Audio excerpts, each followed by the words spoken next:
I'm Jacob, I'm 35, and my family watched in silence as my golden child younger brother called me a freeloader at the Thanksgiving dinner table.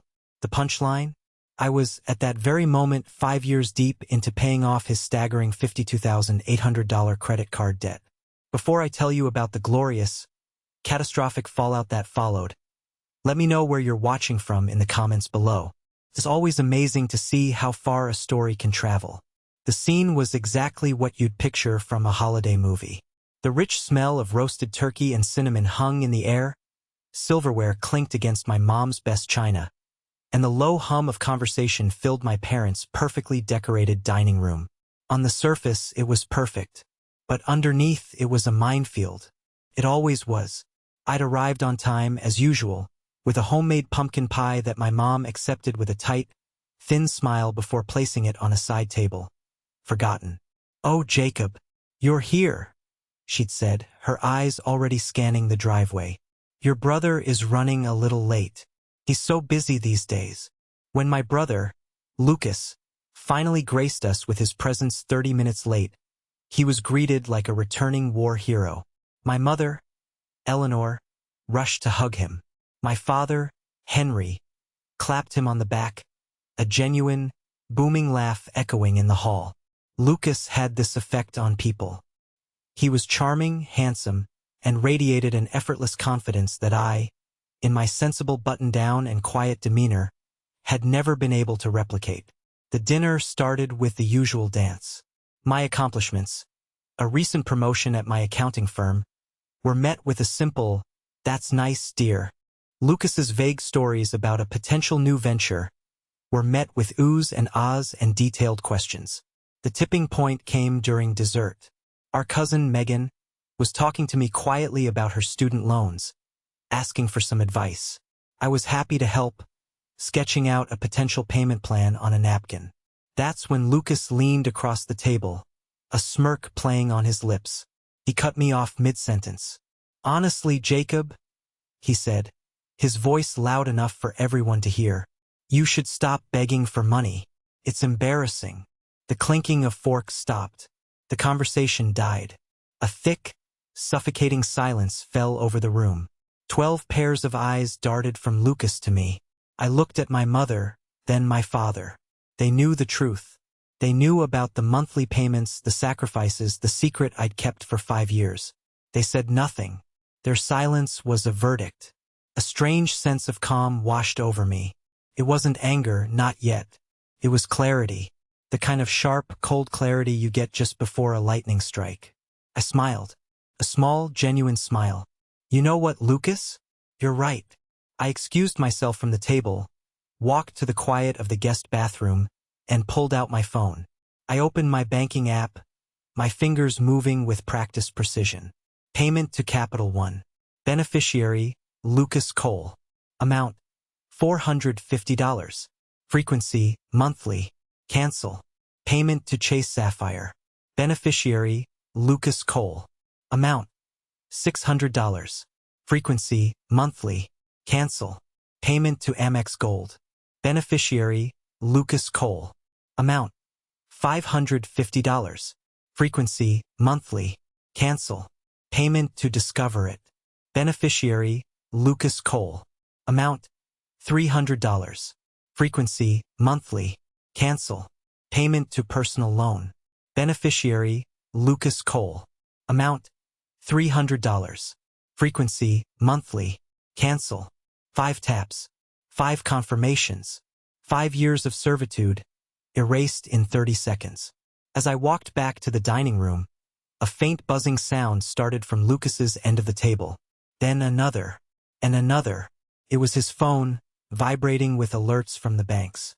His confident smirk faltered, replaced by a flicker of confusion, then panic.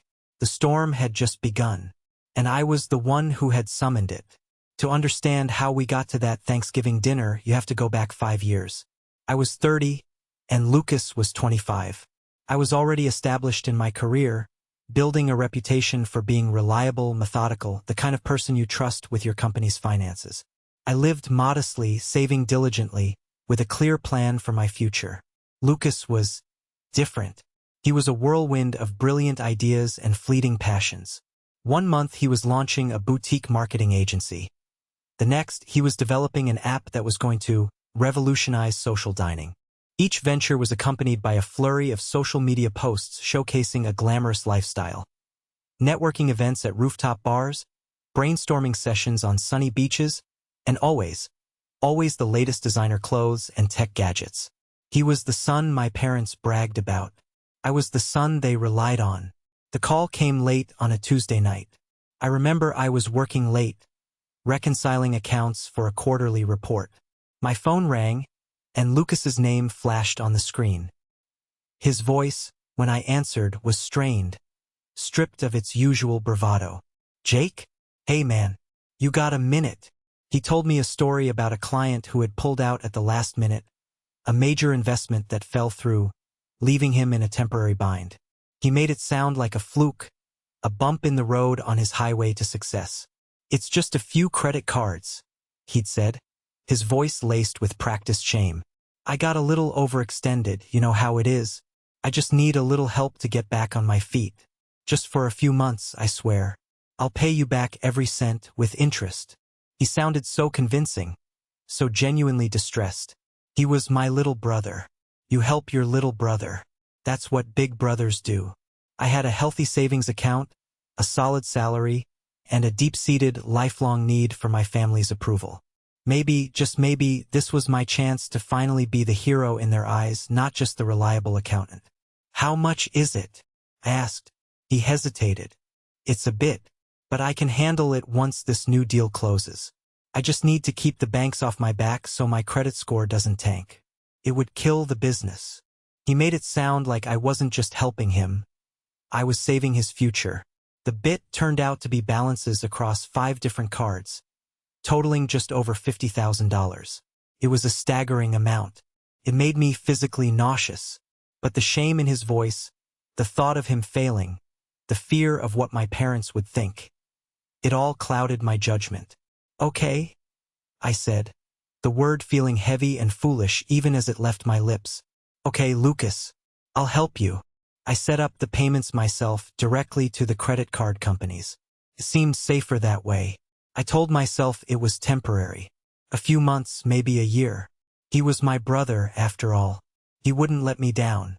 That was my first and biggest mistake. I wasn't just paying his bills. I was funding his lie. And I was about to become the silent, invisible investor in a life I couldn't even afford for myself. The first payment went out that Friday. It was the beginning of a 5-year sentence I had unknowingly imposed upon myself. The thing is, Lucas being the favorite wasn't a new development. It was the bedrock of our family dynamic, the unspoken truth that shaped every holiday, every birthday, every phone call. He was the golden child, and I was the good son. They sound similar, but they're worlds apart. The golden child is loved for who he is. The good son is loved for what he does. I remember my college graduation. I finished magna cum laude in accounting, a notoriously difficult program. My parents came, we took pictures, and they said, "We're proud of you, Jacob. A good, stable career." It felt like they were praising a sensible car purchase. Later that year, Lucas dropped out of his business program after 2 semesters. My parents flew to his college town and took him to a fancy dinner to help him through this difficult transition. My mother told everyone, "Lucas is a creative spirit. The structure of formal education was just stifling him." When I got my first big promotion, the one that pushed my salary into 6 figures, I called them excited. My dad's response was, "That's great, son. Hey, can you call your brother? He's having some car trouble." My success was immediately repurposed as a resource for Lucas's latest problem. Their house was a shrine to Lucas. His high school football trophies were still polished and displayed in the living room. Photos of his travels, paid for by debt I was now covering, were framed on the mantelpiece. The one picture of me was a small, dated photo from my graduation, tucked away on a bookshelf in the den. This dynamic became painfully clear every Christmas. I would spend weeks searching for the perfect gifts for my parents, thoughtful, practical things I knew they'd use. They'd open them and say, "Oh, how lovely, Jacob. Thank you." Then Lucas would stroll in with something flashy and expensive, probably bought on credit, and my mother would burst into tears of joy. One year, he got them a massive flat-screen TV. They talked about it for months. That same year, I'd paid for the new furnace in their basement. It was never mentioned again. I was the family's safety net, the financial backstop, the responsible one who made sure the lights stayed on behind the scenes. Lucas was the star of the show. My role was to be reliable. His role was to be brilliant. And slowly, I started to realize that in their eyes, reliability was boring. It was expected. It wasn't worthy of the same unconditional love and admiration that Lucas received just for existing. So when I agreed to pay his debts, it wasn't just an act of brotherly kindness. It was a subconscious attempt to finally win the game. If I could be the one to secretly save their precious golden child, if I could fix his biggest problem without anyone knowing, then surely that would make me worthy. Surely then they would see me. They would finally see me. It was a desperate, silent plea for validation. A plea that would go unanswered for 5 long, expensive years. The first year of payments felt like a temporary sacrifice. I told myself it was a good deed. I cut back on eating out, I put off buying a new car, and I watched my savings account, once a source of pride, stagnate. Meanwhile, my social media feeds were filled with Lucas's adventures. There he was in Aspen, ski lift selfie with a dazzling smile, captioned, "Work hard, play hard." The Amex Gold payment for that trip went through my account that same week. There he was in Miami, on a yacht with a group of beautiful people, raising a champagne glass. Caption, "Closing deals in the sunshine." I paid the minimum on his Chase Sapphire card, the one with the highest interest rate, while eating ramen at my kitchen counter. He never once said, "Thank you." Not directly. The topic was a black hole of unspoken agreement. We never ever talked about it.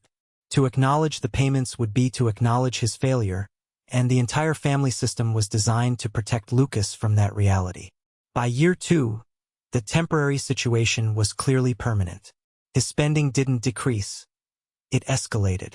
He leased a new luxury SUV. He moved into a trendy downtown loft apartment. He met Olivia, a smart, successful woman from a wealthy family, and began a whirlwind romance. He presented himself to her, and to the world, as a self-made entrepreneur on the verge of a massive breakthrough. The resentment started to curdle in my gut. It was a low, constant burn. I was living in a small, one-bedroom apartment on the outskirts of the city to maximize the money I could send him. I was wearing shirts that were starting to fray at the collar. My life had been put on hold so that he could live a lie. It was around the 3rd year that I started the spreadsheet. It wasn't for revenge, not at first. It was for my own sanity. I needed to see it all in black and white, to prove to myself that I wasn't crazy. I created a simple Excel file. Date, payment amount, card/loan, running total, January 2021, $2,200. Total, $26,400. February 2022, $2,200.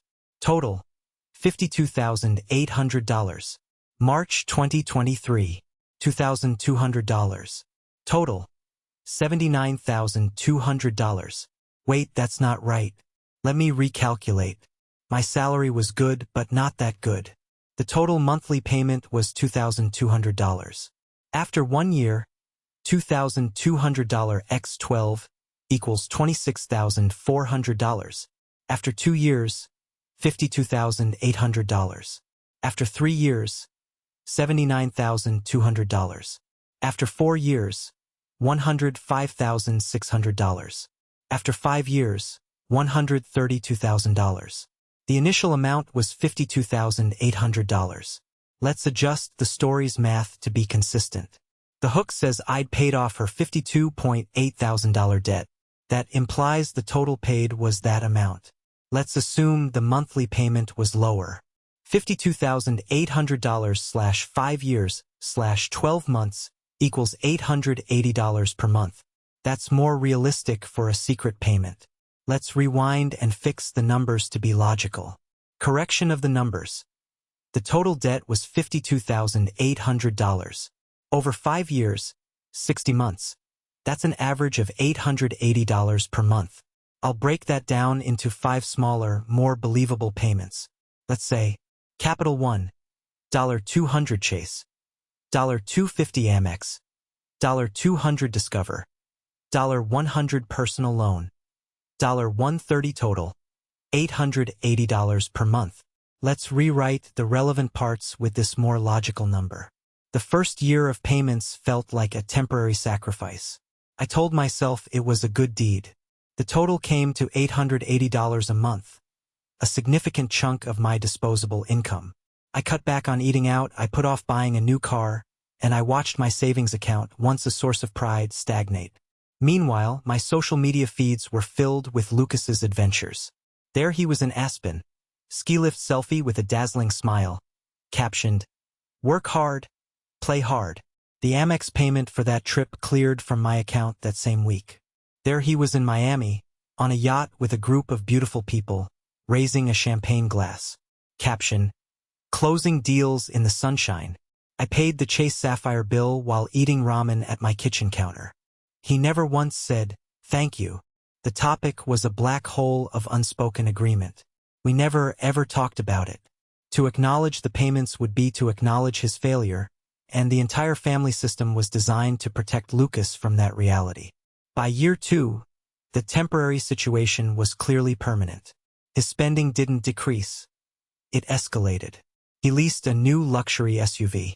He moved into a trendy downtown loft apartment. He met Olivia, a smart, successful woman from a good family, and began a whirlwind romance. He presented himself to her and to the world as a self-made entrepreneur. The resentment started to curdle in my gut. It was a low, constant burn. I was living in a small, one-bedroom apartment on the outskirts of the city to cover that extra $880 a month. I was wearing shirts that were starting to fray at the collar. My life had been put on hold so that he could live a lie. It was around the 3rd year that I started the spreadsheet. It wasn't for revenge, not at first. It was for my own sanity. I needed to see it all in black and white to prove to myself that I wasn't crazy. I created a simple Excel file. Date, payment amount, card/loan, running total. Column A, date. Column B, Capital One, $200. Column C, Chase, $250. Column D, Amex, $200. Column E, Discover, $100. Column F, Personal Loan, $130. Column G, Monthly total, $880. Column H, Grand total. The rows stretched on and on, month after month, year after year. Watching the grand total climb was sickening and hypnotic. $31,680, $42,240, $52,800. That number, $52,800. It represented 5 years of my life. 5 years of skipped vacations, delayed investments, and a quiet, lonely existence. All to fuel the brilliant, dazzling lie of my brother Lucas.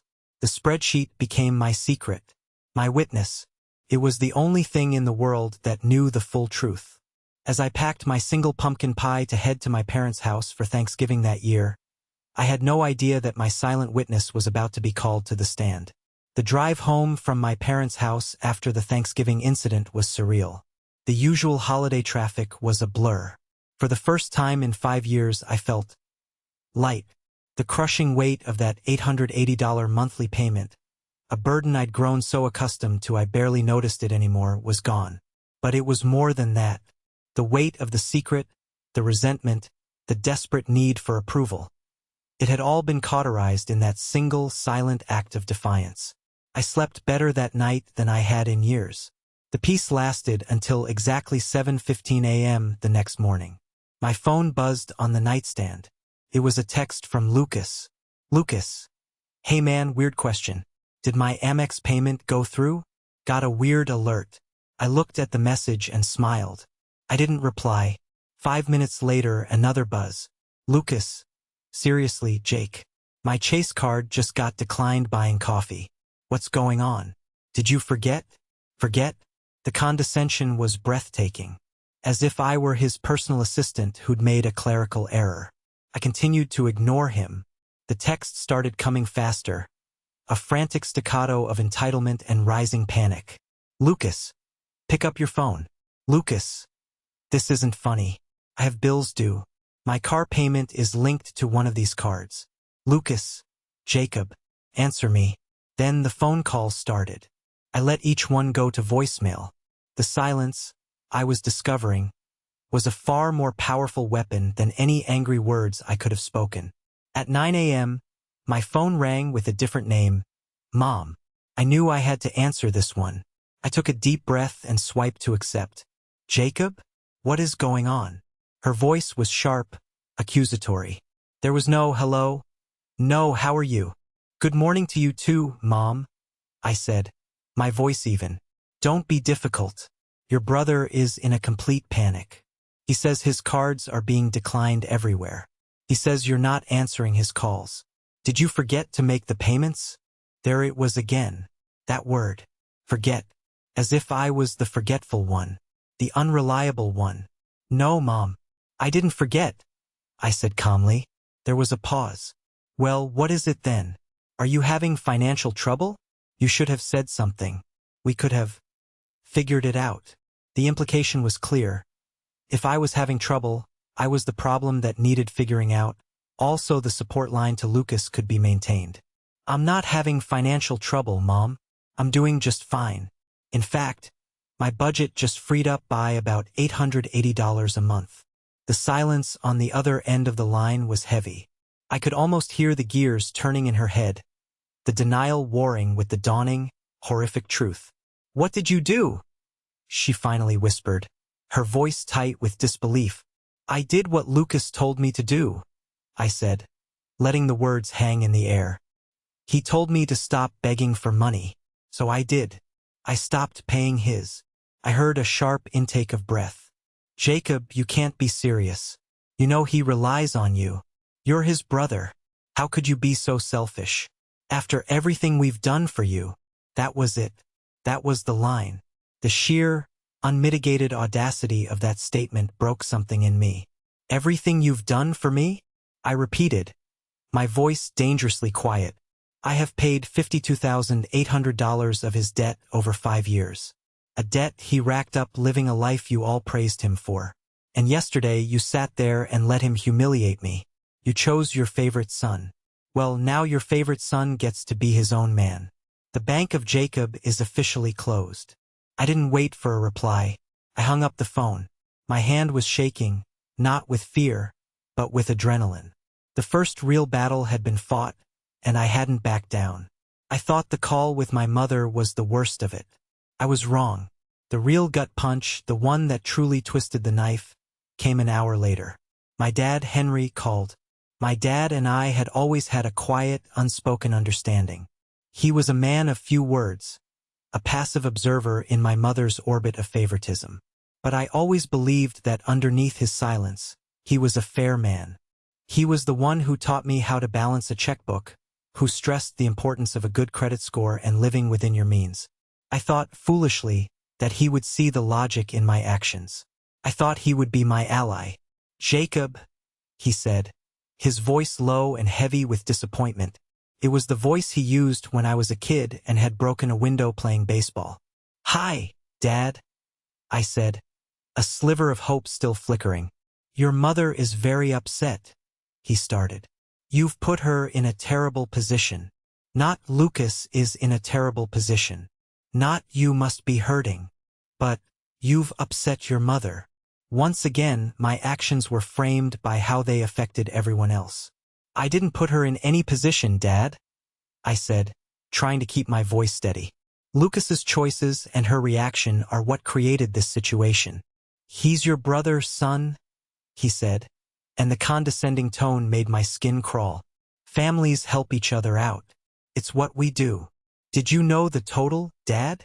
I asked, cutting through his platitudes. Did Mom ever tell you the exact number? It was $52,800. Over 5 years.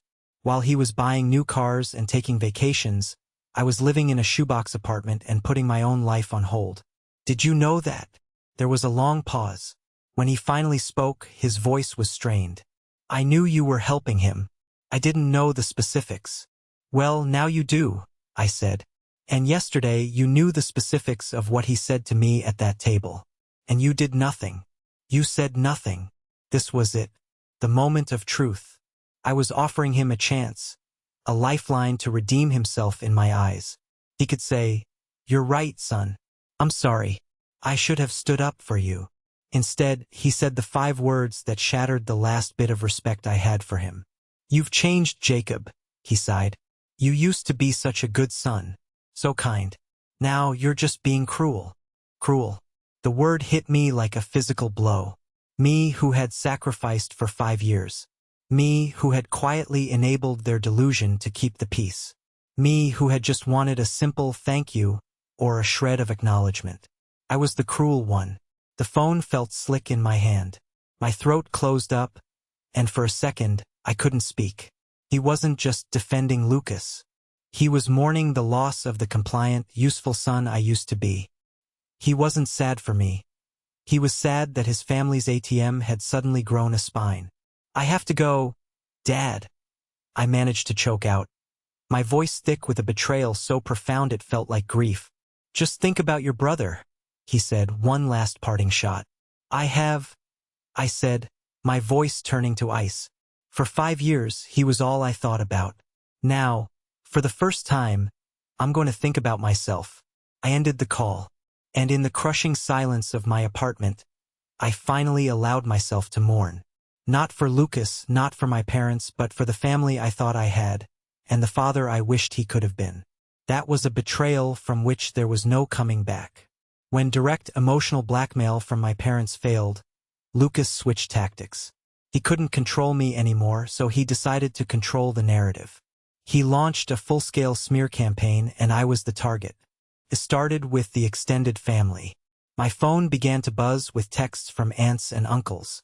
My Aunt Patricia, my mom's sister, texted first. "Jacob, your mother is worried sick about you. Are you okay? We're all here for you if you're going through something." The implication was clear. I wasn't acting rationally. I must be having some sort of breakdown. Then came a call from my Uncle Warren. "Hey, kiddo. Lucas told me you two had a little falling out over some money. He feels terrible about it. He said he was worried you're under a lot of stress at work. Maybe not thinking clearly." Lucas was painting himself as the concerned, forgiving brother, and me as the unstable, vindictive one. He was telling everyone that I had lent him a small amount of money years ago, and now I was having a mental health crisis and blowing it all out of proportion. He was twisting my act of self-preservation into an act of insanity. The most infuriating part was that it was working. My family had a pre-established script. Lucas is charming and successful. Jacob is quiet and responsible. My sudden refusal to play my part was easier to explain as a personal failing on my end than to confront the uncomfortable truth that their golden child was a manipulative fraud. Then he took it public. Lucas posted a vague, melodramatic status on his social media. It was a masterclass in passive aggression. It was a picture of him looking pensively out a window, captioned, "Tough times lately. It's hard when the people you love the most are the ones who try to tear you down. Financial jealousy is a real and ugly thing. Praying for peace and healing for everyone involved." The comments section was an avalanche of sympathy. "Stay strong, Lucas. Don't let the haters get you down. I can't believe a family member would do that to you." He didn't use my name, but he didn't have to. The entire family knew who he was talking about. He was publicly branding me as jealous and unhinged. The man whose life of luxury I had been secretly funding was now accusing me of financial jealousy. The irony was so thick I could have choked on it. I felt a surge of white-hot anger.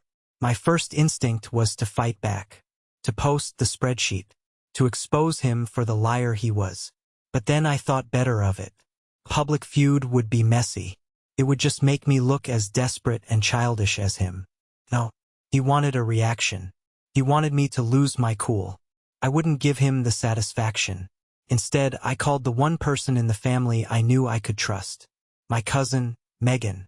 She was smart, level-headed, and had always seen through the family's nonsense. "Megan? It's Jacob," I said when she answered. "I know," she replied, her voice warm but serious. "I've been waiting for your call. I saw Lucas's post.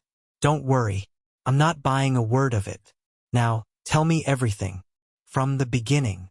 For the next hour, I did. I told her about the 5 years, the $880 a month, the spreadsheet, the scene at Thanksgiving, the phone calls from my parents. I laid the entire ugly story bare. When I was finished, there was a moment of silence. Then Megan said, "Wow, I knew they favored him, but I had no idea it was this bad. Jacob, you did the right thing. It's about time someone stood up to him. What do you need from me?" Her validation felt like a lifeline in a sea of gaslighting. I wasn't crazy. I wasn't cruel. I was just done. "For now, just believe me," I said, my voice thick with emotion. "Always," she said. "Now, let's figure out what comes next." Knowing I had at least one person in my corner gave me the strength to weather the storm I knew was still coming. Meeting Megan for coffee felt like coming up for air after being held underwater. We sat in a quiet corner of a local cafe, the smell of roasted coffee beans a comforting contrast to the toxicity of the past few days. I pulled out my laptop and showed her the spreadsheet. She scrolled through the rows, her eyes widening. 60 rows of payments. 60 months of my life, distilled into numbers on a screen. "My God, Jacob," she whispered, looking up at me. "He didn't just ask for help. He systematically drained you. This is financial abuse." Hearing her say it out loud solidified something in my mind. It wasn't just helping family. It was exploitation. Megan's unwavering support was the anchor I needed. She helped me reframe the narrative in my own head. I wasn't the villain. I was the victim who had finally decided to stop playing the part. "So what's Olivia like?" Megan asked, changing the subject. "Does she know any of this?" Olivia, Lucas's wife. I'd only met her a handful of times. She was poised, intelligent, and seemed to genuinely adore Lucas. She came from a family with old money, not flashy, but substantial. She always seemed a little too good to be true, and definitely too good for my brother. "I don't think so," I said.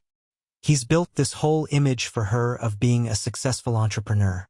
The story he told everyone was that he had a small trust fund from a distant relative that gave him his start.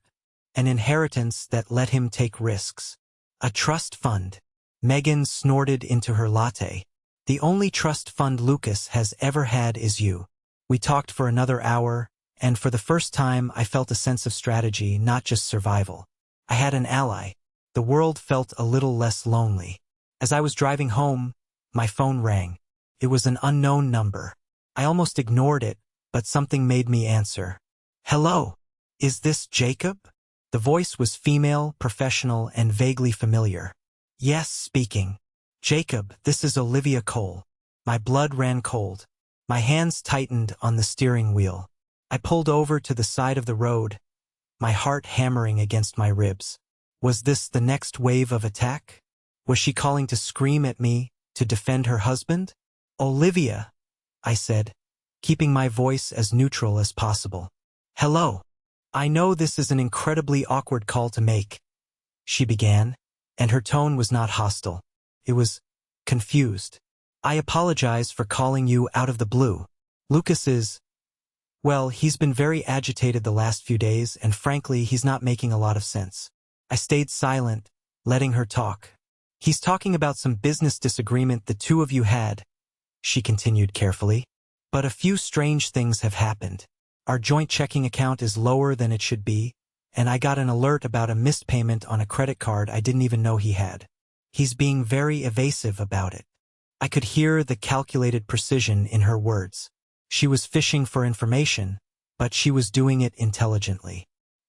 "He mentioned your name in relation to the missed payment," she said, her voice dropping slightly. "This is going to sound strange, but he made it seem like you were responsible for making his payments. That can't be right, can it?" The moment hung in the air, charged with unspoken possibilities. This was a critical juncture. I could tell her everything and risk an explosion, or I could play dumb and stay out of their marital issues. I thought of Megan's words. Financial abuse. I thought of Olivia, who had been unknowingly married into a massive lie. She deserved the truth, but I had to be smart about it. Olivia, I said slowly, choosing my words with care. I think you and I need to have a conversation, but not over the phone, and not with Lucas involved. Just the two of us. There was a long pause on her end. I could practically hear her processing the implications of my statement. Yes, she finally said, her voice firm, all confusion replaced by a sudden, steely resolve. I think you're right. When and where? We agreed to meet the next day. As I hung up, I realized the game had changed. This was no longer just about me and my brother. I had just armed his wife with a single powerful weapon. Suspicion. And I had a feeling Olivia was the kind of person who would not rest until she uncovered the entire truth. The thought was both terrifying and exhilarating. Part 4.2. A desperate act, 350 words. Lucas must have sensed he was losing control, because his next move was one of pure, unadulterated desperation. The following afternoon, while I was in the middle of a meeting at work, the receptionist buzzed my desk. Jacob, your brother is here to see you. He doesn't have an appointment. My stomach clenched. Tell him I'm in a meeting, Sarah. I'll call him later. A minute later, she buzzed again, her voice flustered. Jacob, he's not listening. He's coming back. Before I could respond, the glass door to our department swung open and there was Lucas, his face a mask of fury, his hair disheveled. He strode directly toward my cubicle, ignoring the stunned looks of my colleagues. We need to talk, he hissed, his voice low and menacing. Now. Lucas, this is my office. You can't be here, I said, standing up, trying to keep my voice calm and professional. My boss, Mr. Sterling, was watching from his office with a frown. I don't care. You're ruining my life, he exclaimed, his voice rising in volume. People were starting to stare openly now. You think this is some kind of joke? You cut me off without any warning. I think you need to leave, I said firmly, my face burning with embarrassment. Not until you fix this. Turn the payments back on. I'll pay you back, he sputtered, the lie sounding hollow even to his own ears. Just then, Mr. Sterling emerged from his office. He was a calm, no-nonsense man in his late 60s. He walked over and stood beside me, his presence immediately commanding respect. Is there a problem here, Jacob? He asked, his eyes fixed on Lucas. No, sir. My brother was just leaving, I said. Mr. Sterling looked at Lucas. This is a place of business, young man. Whatever personal issues you have, you will take them elsewhere. Now. His voice was quiet, but it carried the unmistakable weight of authority. Lucas looked from Mr. Sterling to me, his chest heaving. He had wanted to intimidate me, to make a scene and force my hand. Instead, he had just made himself look like a volatile, unstable child in front of my entire professional world. Defeated, he shot me a look of pure hatred, turned on his heel, and stormed out. Mr. Sterling watched him go, then turned to me. Everything all right? Yes, sir. I apologize for the disruption. Don't apologize for him, he said, with a surprising amount of empathy in his eyes. Family can be complicated. He gave me a brief nod and walked back to his office. The incident was humiliating, but it was also a gift. Lucas had shown his true colors. He wasn't a charming entrepreneur. He was a reckless bully, and he had just proven it to the world, or at least to my corner of it. His desperate act had backfired spectacularly. My meeting with Olivia was at the same quiet coffee shop where I'd met Megan. She arrived exactly on time, dressed in a tasteful, understated outfit that probably cost more than my monthly rent. She looked composed, but I could see the tension in the set of her jaw. Thank you for meeting me, Jacob, she said, her voice steady. Of course, I replied. We ordered coffee, the small talk feeling absurdly normal given the circumstances. Once the barista was gone, she got straight to the point. I spent last night going through our finances, she said, her gaze direct and unflinching. Or rather, what I thought were our finances. Lucas has been lying to me. Not small lies, big ones. She told me she'd found statements for credit cards he'd sworn he'd closed years ago. She had discovered that the down payment for their SUV hadn't come from his business profits, but from a high-interest personal loan. And most damningly, she had called her father, who was a financial advisor. She'd asked him to discreetly inquire about the Thompson Family Trust Fund Lucas had always claimed was his safety net. "As I'm sure you know," Olivia said, a humorless smile touching her lips, "it doesn't exist. It never has. There is no inheritance." I just nodded, letting her control the conversation. "So I have to ask you again, Jacob. Were you paying his bills? This was it. No more hiding. No more protecting him." "Yes," I said, "for 5 years. I have a spreadsheet if you'd like to see it." I opened my laptop and turned it towards her. I didn't need to explain it. She was smart. She understood the numbers instantly. She scrolled through it in silence, her composure cracking just a little. A single tear traced a path down her cheek, and she wiped it away angrily. "The whole time," she whispered, more to herself than to me. "He was taking me to fancy dinners, buying me expensive gifts, with your money. With money he was bleeding from his own brother. He told me it was temporary," I said quietly. "I believed him.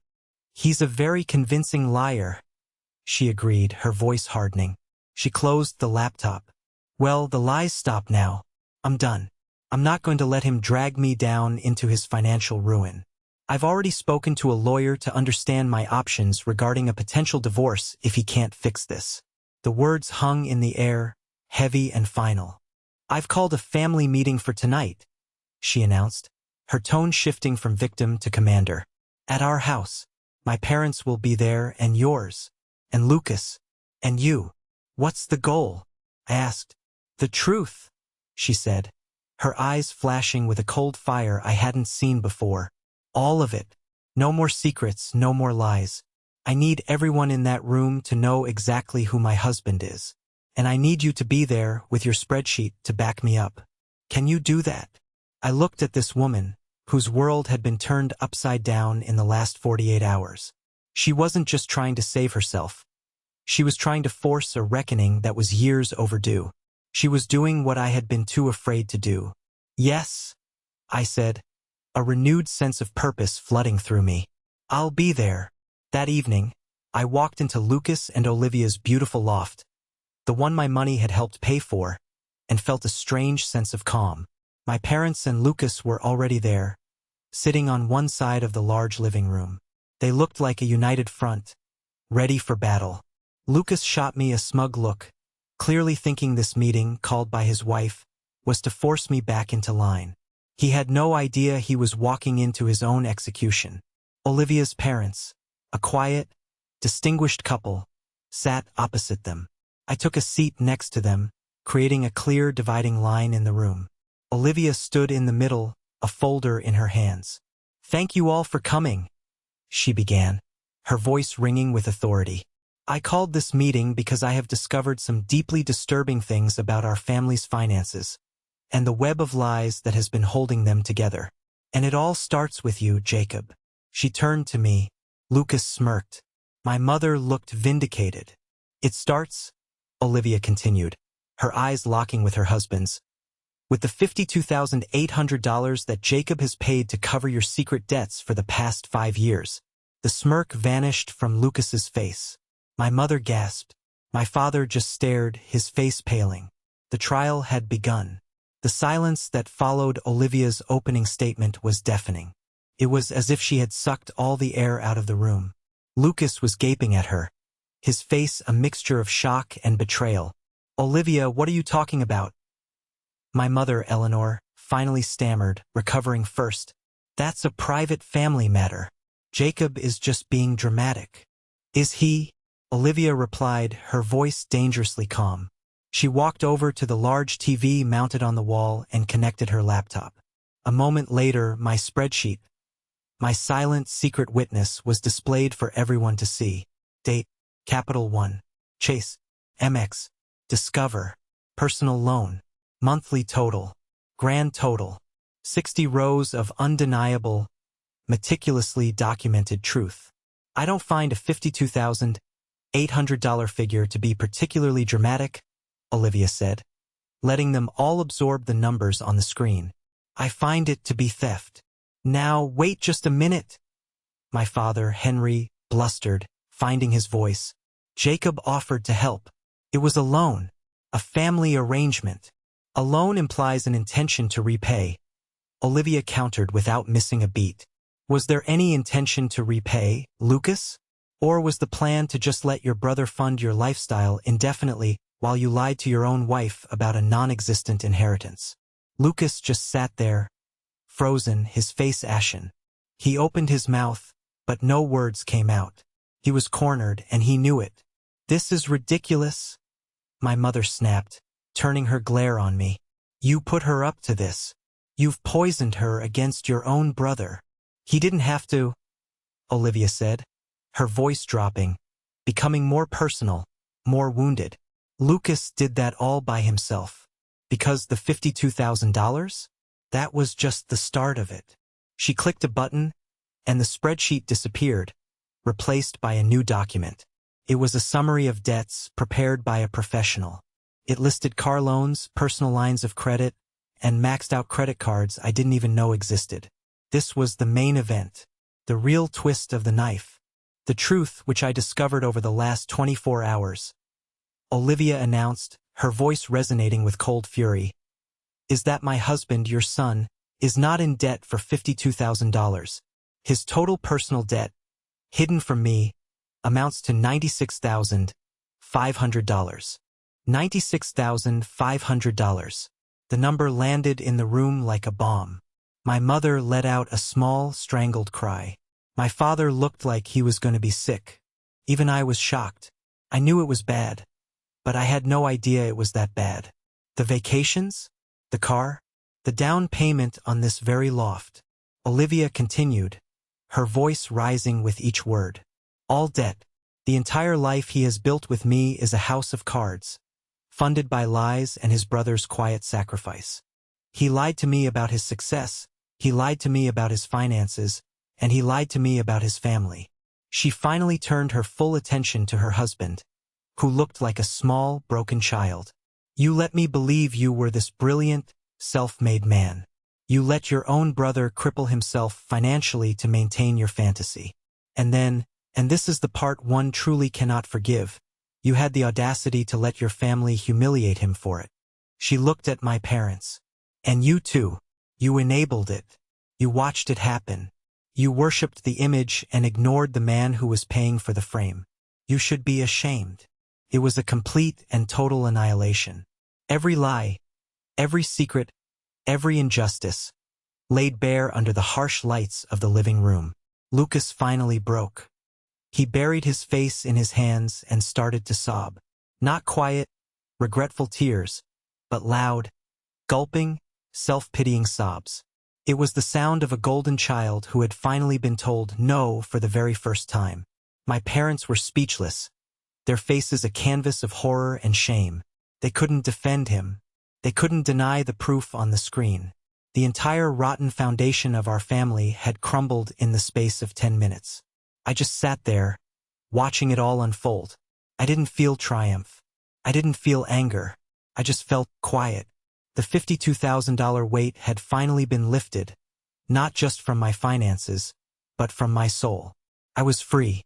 This is the moment that changed everything, the moment I finally got control of my life back. Thank you for sticking with me to this point. You guys are amazing. If you could do me a huge favor and like this video and comment the number 1 down below, it lets me know you made it this far with me. It doesn't just help more people find this story. It lets me know that my experiences mean something to someone out there. Your support is the biggest motivation for me to keep sharing the rest of this journey. In the ringing silence that followed Lucas's breakdown, Olivia was the only one who seemed to have a plan. She was done with the emotional chaos. It was time for practical, brutal solutions. Here is what is going to happen, she said, her voice leaving no room for argument. She sounded like a CEO announcing a corporate restructuring. The family, my parents and Lucas included, looked at her like she was their only hope. "First," she declared, "the lease on the SUV is being terminated. As of tomorrow, Lucas, you will be driving my old Honda Civic. It's paid for." Lucas looked up, his face tear-streaked and puffy. "But my clients." "You don't have any clients, Lucas." Olivia cut him off coldly. "We both know that, so you don't need to impress anyone. Second," she continued, "the trip to Italy we had planned for the spring is cancelled. We'll be lucky if we can afford a weekend at the state park for the next 5 years. All non-essential spending stops immediately. That means no more dinners out, no more designer clothes, no more gadgets." She paused, letting the reality of the situation sink in. "Third, and most importantly, you are getting a job. A real job, with a W-2 and a steady paycheck. I don't care if it's bagging groceries or working in a call center. You will start contributing to this mountain of debt you've created. Your career as a visionary entrepreneur is over." Each point was a nail in the coffin of the life Lucas had pretended to live. My parents just sat there, nodding numbly, their authority completely stripped away. They had no power here. Olivia, the outsider, the wife, was now in complete control. She then turned to me, her expression softened slightly. "Jacob, I am so incredibly sorry. I promise you we will pay you back. Every single dollar." "Don't worry about it right now, Olivia," I said. "Just focus on getting your own house in order." My parents tried to approach me as the meeting broke up. My mother started with a tearful, "Jacob, we had no idea." I just held up a hand. I didn't have the energy for their excuses. "Not tonight. I need some space," I said, my voice flat. "A lot of space." I walked out of that loft feeling lighter than I had in years. The immediate fallout was messy and painful to watch, but it was also necessary. The power dynamic had been irrevocably shattered. Lucas was no longer the golden child. He was just a man in a tremendous amount of debt. And I was no longer the good son. I was just Jacob. And for the first time, that felt like enough. The reign of the golden child was over. The reconstruction was about to begin. A few days passed in blessed silence. No frantic calls, no manipulative texts.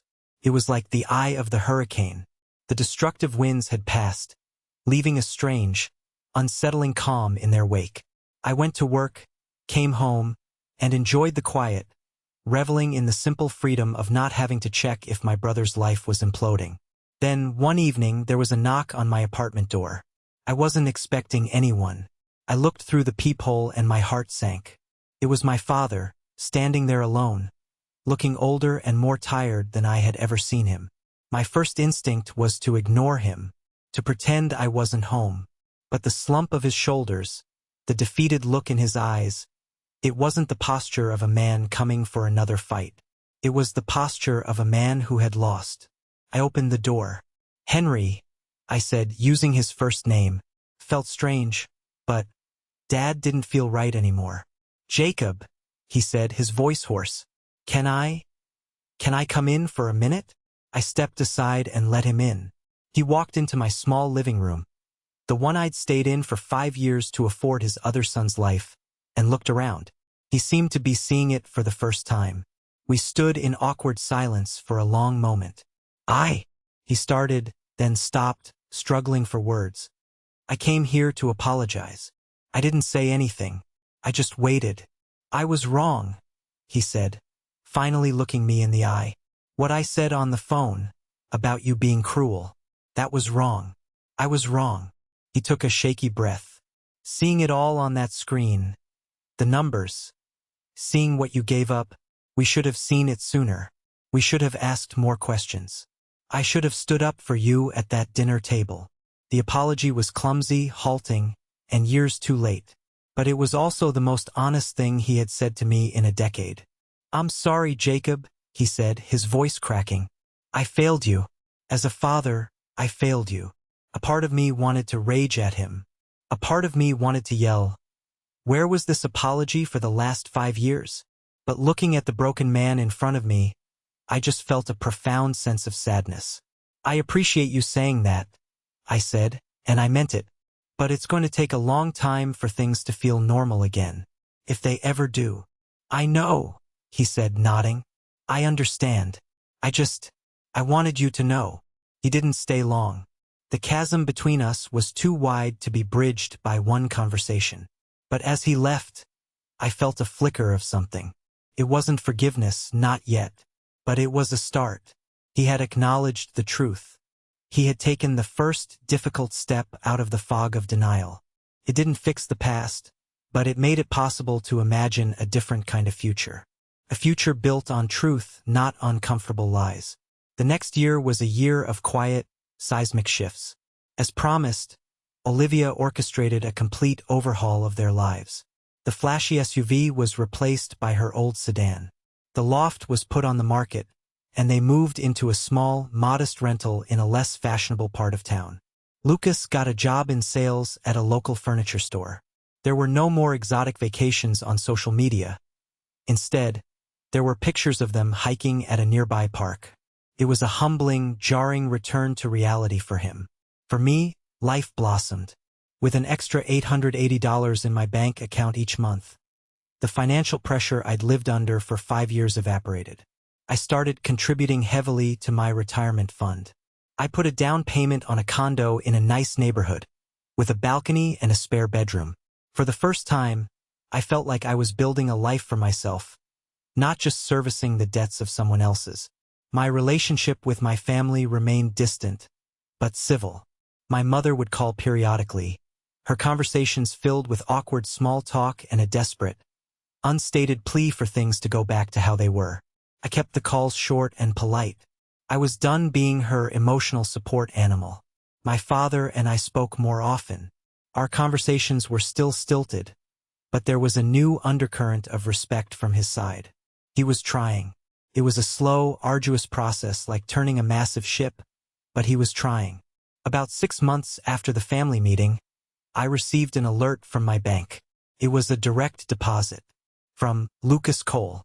Amount: $100. Memo: Payment 1. $100. It was a pittance compared to the mountain he owed me, but it was also a miracle. It was the first time in his entire life he had ever given me anything without being forced. It was an acknowledgement of the debt, both financial and moral. I stared at the notification for a long time. I thought about sending a text, something sarcastic like, "Only 527 more to go," but I didn't. That was the old Jacob, the one who lived in a state of constant reaction to his family's dysfunction. Instead, I replied with a simple 2-word text. Received. Thank you. The monthly payments continued after that. Sometimes it was $100, sometimes $150, once it was only $50. But it always came. Each payment was a small, steady drop of water, slowly eroding the mountain of resentment I still carried. My promotion at work finally came through, the one I had put on the back burner because I didn't have the mental bandwidth to take on more responsibility. My new, higher salary felt like it was truly mine, earned for me and me alone. I started dating again. My life, which had been in black and white for so long, was slowly returning to color. I learned that healing wasn't a dramatic, cinematic moment. It was quiet. It was paying your own mortgage. It was receiving $100 payment from your brother and feeling a sense of peace instead of anger. It was the slow, steady work of rebuilding a life on a foundation of self-respect, a foundation that no one could ever take from me again. A year to the day after the fateful dinner, an invitation arrived. It was a group text from Olivia. "We're hosting Thanksgiving this year. It will be small and simple. We'd love for all of you to come." My first instinct was to say no. The thought of sitting at another Thanksgiving table with them made my stomach churn. But then I considered the source. This wasn't an invitation from my mother, steeped in obligation and denial. This was from Olivia, the truth-teller. This was a gesture of rebuilding. I decided to go. Their new rental was small, but clean and cozy. The overwhelming scent of turkey still filled the air, but something was different. The tension was gone. The need to perform, to put on a show of perfect family happiness, had vanished. Lucas looked different. He had lost some of the polished, preening arrogance. He looked tired, but also more grounded, more real. He greeted me at the door with a quiet, "Hey Jacob, glad you could make it." There was no smirk, no swagger. Just a man who had been humbled by reality. The dinner was the most normal family meal we'd had in over a decade. The conversation wasn't about Lucas's latest venture or my sensible job. We talked about the weather, a movie Megan had seen, the progress Olivia's parents were making on their garden. It was boring and it was beautiful. Later, while I was helping my mother clear the plates, she turned to me in the quiet of the kitchen. "I know I was wrong, Jacob," she said, her voice barely a whisper. She wouldn't meet my eyes, focusing instead on scrubbing a plate with far more vigor than necessary. I was so afraid that if Lucas failed, it would mean I had failed as a mother, that people would judge me. It wasn't an excuse. It was a confession, the final, hidden piece of the puzzle. Her motivation hadn't just been love for him. It had been fear for herself. It was selfish and sad, and for the first time I didn't feel anger towards her. I just felt a quiet pity. I understood her, and in understanding, I could finally let go of my need for her to be the mother I had always wanted her to be. "I know, Mom," I said softly. Back in the dining room, Lucas stood up, raising his glass of water. Everyone quieted down. "I just want to say something," he said, his voice unsteady. He looked around the table, making eye contact with each of us, his gaze lingering for a moment on me. "I want to propose a toast to family, and to telling each other the truth, even when it hurts like hell." He raised his glass to me, especially then. We all raised our glasses. In that moment, surrounded by the wreckage of our old family and the fragile framework of a new one, I finally understood. I hadn't destroyed our family a year ago. I had saved it. I had forced it to break so that it could be rebuilt into something honest. It's been another year since that second Thanksgiving.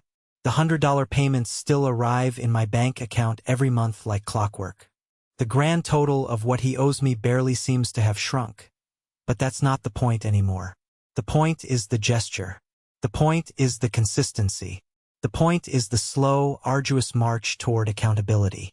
Our family is not perfect. It never will be. There are still scars, still moments of awkwardness where the ghosts of our past selves hover in the corners of the room. My mother still has moments where she coddles Lucas, and my father still sometimes retreats into silence when things get tense. But it's different now. The foundation has shifted. The truth is out in the open, and it acts as a disinfectant. We are all more careful with each other, more honest, more real. Lucas and Olivia are still together. They are fighting for their marriage, a battle I believe they might actually win. Their life isn't glamorous, but it's theirs. It's built on paychecks and budgets, not on lies and my bank statements. Sometimes, when we talk, I see glimpses of the brother I had when we were kids, before the world taught him that charm was more valuable than character. As for me, I'm happy. Genuinely happy. I'm in a serious relationship with a wonderful woman who knows the whole story and respects me for the boundaries I set. My condo feels like a home. My career is thriving. I finally took a real vacation to Hawaii and paid for it with money that was unequivocally my own.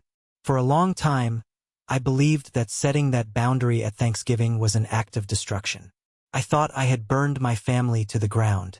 But I see now that it wasn't an act of destruction. It was an act of construction. I had to burn down the rotten, termite-infested structure to build something new in its place. I learned that boundaries aren't walls to keep people out. They are fences that teach people how you expect to be treated. They aren't about cruelty. They are about self-respect. I lost the illusion of a perfect family, the one I had nearly bankrupted myself, financially and emotionally, to maintain. In its place, I found something far more valuable. I found myself. Thank you for listening to my story. I hope it resonated with you in some way. Have you ever had to make a difficult choice to protect your own peace? I'd love to hear about it. Share your story in the comments below, and don't forget to like and subscribe so you don't miss what I share next.